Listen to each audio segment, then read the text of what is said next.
Good evening, everybody. I'm going to predict the Palme winners, and I'm going to try to do this in one take while you have the beautiful background of the Cannes Film Festival here.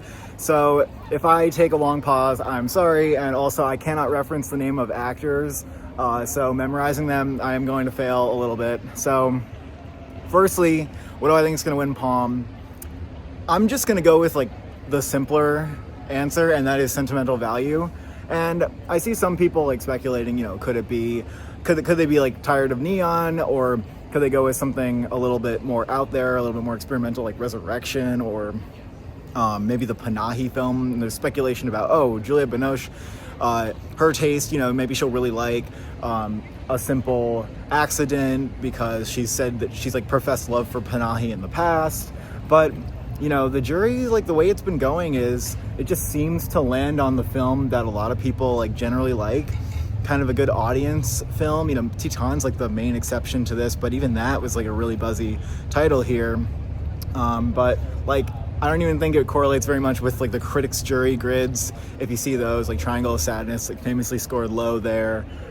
So sentimental value is obviously the most like consensusly good movie here, but I will say that I'm looking out for Surat as well to potentially be the Palme winner, because that's one that comes up a lot when you ask people what their favorite film is. So I'm gonna go ahead and say sentimental value wins Palme. The Grand Prix, which is the runner-up to the Palme Award, will go to Surat. And then the jury prize, which is kind of like a third place slot, but also, is said to be honoring innovation, like something a little different. Emilia Perez got that last year. I don't know what that means, but I'm gonna say that's Sound of Falling. I think Sound of Falling will win something, and that seems like a really tidy award to give it. Now, what else I think could win Palme? Actually, let me just keep going down the list, because we're gonna mention some of these films. So, director, I'm gonna say Resurrection wins director. Bigon's latest film is like stunning. The cinematography is insane. It's probably like incomprehensible, but they could just look at that as like something that they want to give a prize to, and that's a really obvious prize that they could try to give it. I also think Macha Shilinsky is a contender for directing, but it is her first major, she's made a film before, but this one's her first exploration within this style.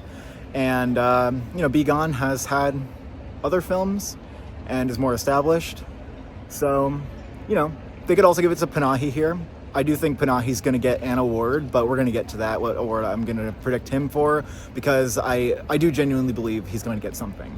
The Secret Agent also, I think we can look out for that film to appear somewhere.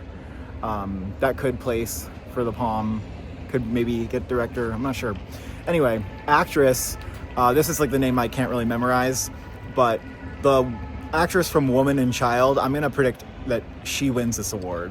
She was incredible in it, but I've also heard some people who didn't like the film, who thought it was too melodramatic, did not resonate with the performance because she's like crying the whole time. But I don't know, I thought it was like fucking insane. Like it looked like an extremely grueling performance, and I also thought it was just much more than her just crying the whole time. Like, we really see a transformation there.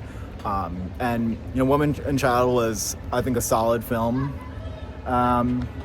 Otherwise, I've seen people predict Die My Love, Jennifer Lawrence here, but I have the feeling that Die My Love's not going to win any prizes, and it feels too obvious to give it to Jennifer Lawrence. The only reason people expect her to win this prize is because, they think like, I don't know, maybe they're under the wrong impression that Cannes is like North American centric, but it's very international, so I don't think they're going to be biased in that direction. I could also see Renata Reinsve winning this, but she did win for Worst Person in the World, so that would not make quite as much sense to me. I'm sure I'm forgetting a couple, but again, we got to one take this. So, moving on, I'm going to predict that Panahi wins Screenplay for A Simple Accident. And this is because, like I said, I think Panahi will win something, and it actually makes a lot of sense. That script has a lot of monologues. It's a very talky script, very loaded and layered, so I think that would be an excellent prize for him to get. And the reason I don't think the Panahi film, or the reason I'm not predicting it to place as like one of the best films is because it may just feel like it's not one of the most major hits here. Like, it feels like a really good film, but I'm not sure it's as much like a consensus number one. But I do think it could place. And then for Best Actor, I'm going to go with Wagner Moura in The Secret Agent because I think The Secret Agent makes sense to win something. It's a little more of a film that people have mixed opinions about, which is why I don't know if it would, be something the jury would get a consensus on in the Palme categories or like being a runner-up. But I do feel like that could win something because that is one of the more major films here. And I think that's one of the performances that stands out. I think the lead actor category is just less competitive this year. Harder to see which direction they're going to go, or maybe easier since it's not as many contenders. I've heard that Fares is very good in The Eagles of the Republic, but that film kind of was a bit of a dud in terms of the consensus around that. So, what I'm also trying to do here is think about what are the most popular films, what are the films that feels like they need to give something to, and then try to like arrange them in a way where it makes sense. And I think I've mentioned all the films that I think were standouts and feel like they deserve something. I also could see Two Prosecutors winning Screenplay as a very talky film, and that director is a Cannes regular as well, so that would make sense. And that's really the only prize I could see Two Prosecutors getting, unless it was like a dark horse for actor, because actor is so slim. Eddington won't win anything. That's about all I got.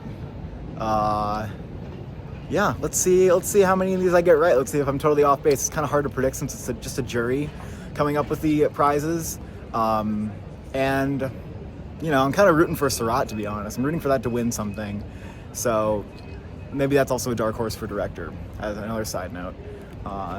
That's all I got for you. Goodbye.